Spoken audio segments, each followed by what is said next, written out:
Moi, président, je paye les députés, les sénateurs, le président, tout le monde 3 fois plus. Bon, en réalité, je sais pas si je vais jusque-là. Certains vont te dire que ça serait une bonne idée pour limiter la corruption et tout ça, mais ça n'est pas ma proposition.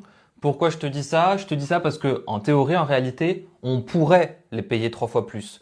On a les moyens de les payer plus.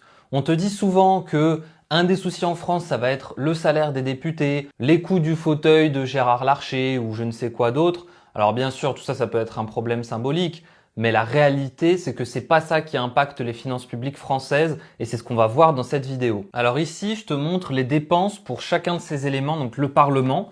Autrement dit, tu additionnes tous les coûts de l'Assemblée nationale et tu additionnes donc à ça tous les coûts du Sénat. Et quand tu fais la somme de tout ça, tu arrives à, disons, presque 1 milliard.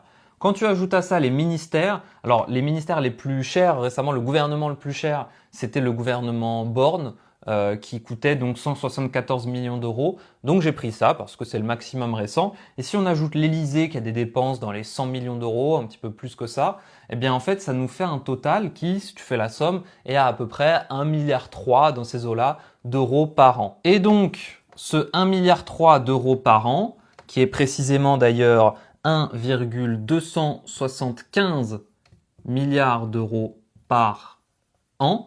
Quand je mets une barre, c'est millions et deux barres, c'est milliards. Donc là, on est à 1,3 milliard d'euros par an.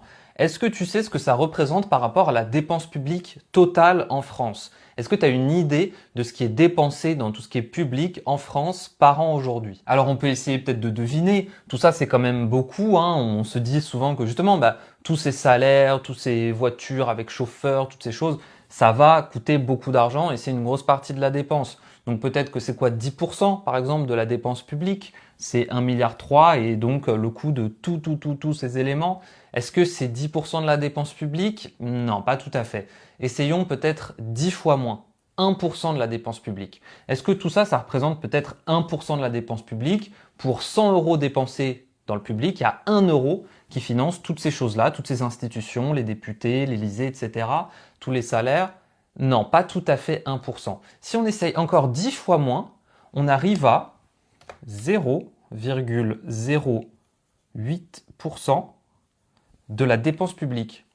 Tout ça, là, ça représente 0,08% de la dépense publique par an en France. Pour remettre tout ça en perspective, ça veut dire que toutes ces institutions, qui, malgré ce qu'on peut dire, sont importantes, il faut un président de la République qui doit avoir un salaire convenable bien sûr, il faut ensuite autour de ça un Élysée qui va bien fonctionner, beaucoup de conseillers, etc. C'est très important dans un pays, tous les grands pays ont ça évidemment.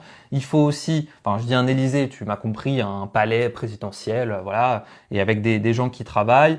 Il faut des ministères pour gérer tout un tas de choses, la défense, l'industrie, l'intérieur, etc., etc. Tout ça, c'est des ministères, donc avec des ministres et surtout beaucoup de conseillers ministériels, un budget pour tout un tas de choses, c'est très important. Et il faut aussi donc dans le Parlement des députés, des sénateurs et tout qu'on paye, pour lesquels on paye aussi des conseillers. On paye tout un tas de choses liées à ça, les bâtiments, etc. Dans tous les pays du monde, il y en a, c'est très très important. Et donc, 1,3 milliard de dépenses par an, ça représente 0,08%. Est-ce que tu sais ce que ça représente par exemple par rapport à l'audiovisuel public en France? C'est à peu près un quart des dépenses de l'audiovisuel public en France. Donc, tout ce qui va être la télé, etc., ce qu'on finance, France Télévisions, France Inter, etc. Tout ça, là, ça représente un quart de l'audiovisuel public en France. Je sais pas, moi je trouve que ça c'est quand même assez important par rapport aux émissions qu'il y a sur France Inter ou tout ça. Ça peut être très très bien sûr, hein, mais au-delà de la qualité des émissions, ça c'est quand même primordial pour qu'un pays tourne, tout simplement. Tout ça, ça représente aussi moins de 10% de l'aide au développement.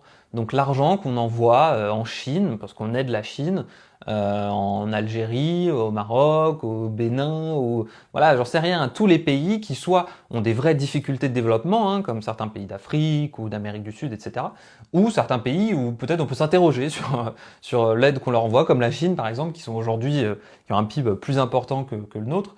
Mais dans tous les cas, cette aide qu'on envoie au pays, tout ça, ça représente moins de 10% de ça. Encore une fois, avoir des institutions solides en France, c'est quand même assez important et c'est peut-être un budget qui est à sa place. Alors après, il y a des questions qu'on peut se poser. Si par exemple il y a une indexation de ces salaires, imaginons des députés sur l'inflation, ou simplement qu'il y a une augmentation assez importante, on peut se poser la question, est-ce que c'est mérité? Pourquoi c'est pas le cas des salariés dans ce cas en contrepartie? On peut aussi se poser la question juste du montant dans l'absolu, bien sûr, des rémunérations, hein. Est-ce que 3 000 euros, c'est pas peut-être pas assez au vu de la charge de travail et surtout des risques de corruption qu'il pourrait y avoir derrière? Mais est-ce que ensuite 30 000 euros, ce serait pas beaucoup trop? C'est compliqué de trouver le juste milieu. Maintenant, sur la question de aujourd'hui, est-ce qu'il faudrait commencer par baisser le salaire des députés pour réduire la dette et le déficit en France? La question, malheureusement, c'est non. Le déficit en France aujourd'hui, c'est 170 milliards d'euros. Ici, on en trouve 1 de milliard. C'est pas avec ça qu'on va aller très très loin. Donc voilà, maintenant dis-moi ce que t'en penses. Est-ce qu'on met les députés à 2 ou 3 000 euros? Est-ce qu'on double leur salaire? Est-ce que c'est très bien comme ça? Est-ce que pour toi, c'est quand même une donnée très importante pour autre chose, hein? Est-ce que j'ai oublié quelque chose d'après toi? Dis-moi ça en commentaire. Si la vidéo, tu l'as trouvée un petit peu intéressante, n'hésite pas à mettre un j'aime. Je sors une vidéo comme ça tous les dimanches sur ce genre de thématique, l'économie, l'investissement, etc. Et je te dis à la prochaine.